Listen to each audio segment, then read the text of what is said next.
Breaking news for you. Breaking news from Ethiopia.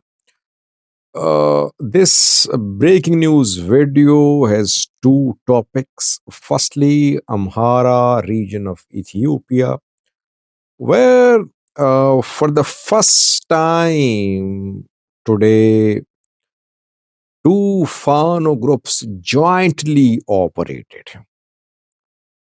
They have been killing each other's men, but today was a different day. Secondly, a few weeks ago in a live chat, I broke the news of preparations by US State Department to mediate between Ethiopia and Egypt. I said Ethiopia had nominated some officials to represent Ethiopia in the talks. Now, what happened after that? Who is delaying the talks? Are talks already ongoing? What is Eritrean role in these talks? Which party is responsible for delay in talks? Ethiopia, Egypt, or Eritrea? Welcome to the channel. Thanks for watching. Let's start with the news story about Amhara region, where we know that one of well-known Fano commanders surrendered yesterday. His name is Masrisha Sete. He's been part of Amhara Fano People's Organization, but Masrisha has been without any group of Fano fighters. That is why only a few Fanos surrendered with him. He had no group of his own. His group had been taken over by Zamine Kasi and Skandar Naga in Gujam. He's been trying to gain a foothold somewhere in Shoa in Wollo.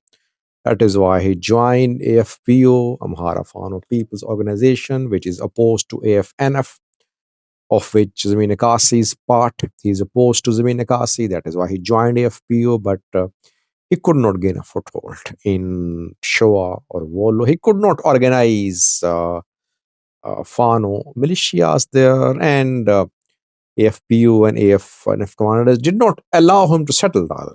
So he just surrendered. He was based in Daggar town, which is in the Amhara region. It is on Wollo Shoa border.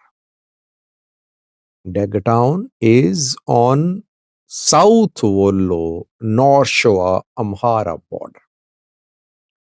And in the border area, both Amhara Fano People's Organization and Amhara Fano National Force are operating.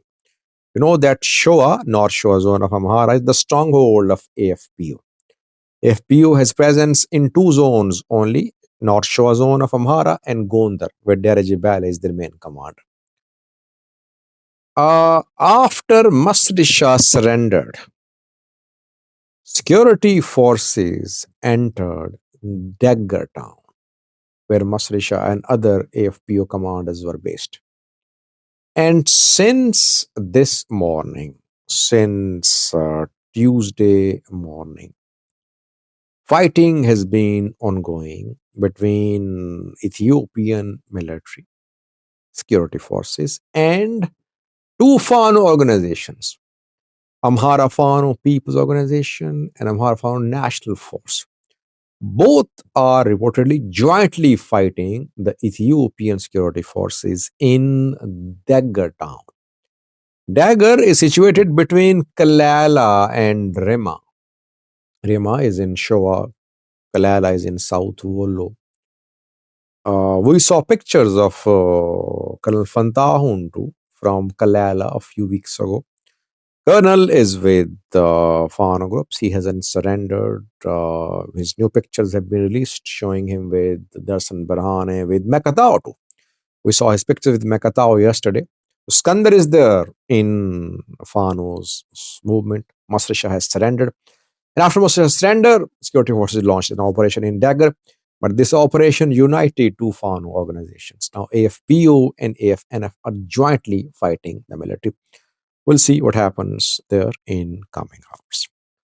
Secondly, viewers, what happened to the start of talks between Ethiopia and Egypt? You know that when Donald Trump, American president, visited Egypt a few weeks ago, he agreed to uh, mediate between Ethiopia and Egypt to solve the dispute of GERD. And in his first term as the president of the US, he tried to mediate between Ethiopia and Egypt, and the two sides reached an agreement too. But when the time came to sign the agreement, Ethiopian delegate did not turn up. That obviously infuriated Donald Trump. He wasn't happy with Ethiopians back then, Ethiopian leaders. Donald Trump has announced reportedly that he would like Ethiopia and Egypt to sign an agreement at the White House. That is why, after Trump returned from Cairo, Egypt, he asked U.S. State Department to start negotiations, inviting Ethiopian and Egyptian leaders. The U.S. State Department contacted Ethiopian and Egyptian diplomats, and names were sought reportedly that who will attend the talks in the U.S. from Ethiopia, Egyptian sides. Ethiopia nominated two well-known officials. I don't want to name them, but talks could not start. What happened? What led to the delay of start of talks? Delay in start of talks. Firstly, confirmed talks could not start because I got this update yesterday. So, what is the reason? Which part is responsible? Ethiopia, Egypt, or US? Has US lost interest? US has not lost interest. Trump is fond of ending wars, ending likely wars too, because that gives him international attention.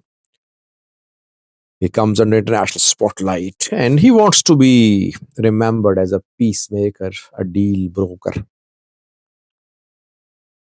What I have learned is that Ethiopian side is responsible for delay in the start of talks.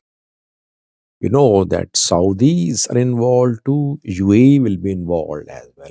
Saudi Arabia, UAE, Ethiopia, Egypt, and USA will be involved. I'm not sure about Eritrea.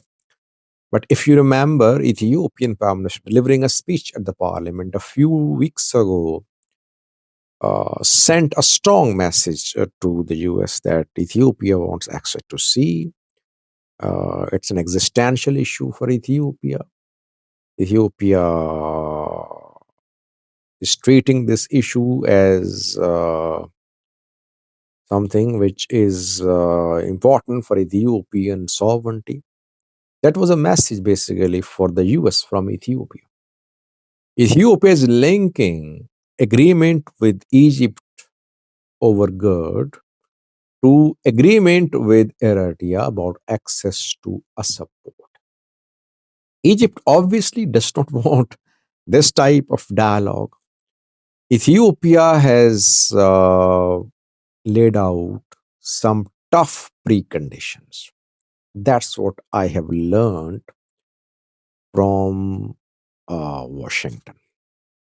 That the Ethiopian diplomats shared prerequisites for the start of dialogue with Egypt, with Americans. Ethiopian side shared the prerequisites with Americans. And the prerequisites include access to the sea. Ethiopia will only engage in sincere talks with Egypt if the issue of access to sea is also discussed and a trilateral sort of agreement is signed involving Ethiopia, Egypt, and Eritrea. Saudis are uh, Eritrea's backers, but they have relations with Ethiopia too. They have investments in Ethiopia. Egyptians are hoping that Saudis will be on Egyptian side, but Saudis want to make both sides happy. Overall, we can say that the talks could not start, and maybe that is why Egypt threatened today.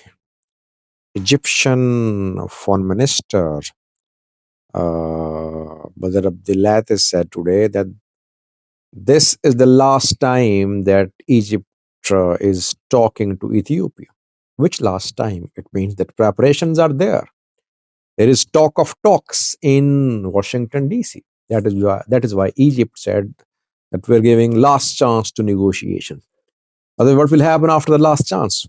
Which options Egypt will exercise after this last option? Let's see.